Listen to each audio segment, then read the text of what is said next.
Satyabama Institute of Science and Technology, Chennai and Sriperumbudur. Gnanasekaran மீதான பாலியல் வன்கொடுமை வழக்கில் சார் என்று யாருமே இல்லை என்றும் குற்றத்தில் மேலும் ஒருவருக்கு தொடர்பு இருப்பதாக இனி சொல்வது நீதிமன்ற அவமதிப்பு செயல் என்றும் அரசு தரப்பு வழக்கறிஞர் தெரிவித்திருக்கிறார்.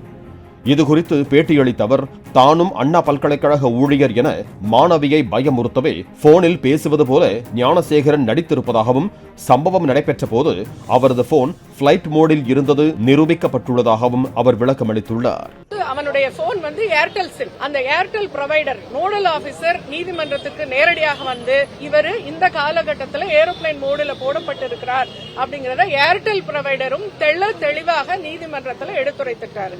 ஒருவர் தான் இதுல குற்றவாளின்றது தெளிவாக நிரூபிக்கப்பட்டதனால்தான் இவர் மேல நீதிமன்றம் நடவடிக்கை எடுத்து இந்த தீர்ப்பை இன்றைக்கு கொடுத்துள்ளது.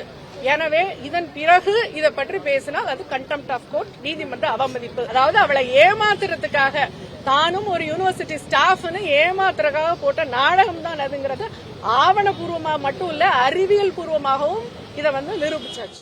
Satyabama Institute of Science and Technology, Chennai and Sriperumbudur.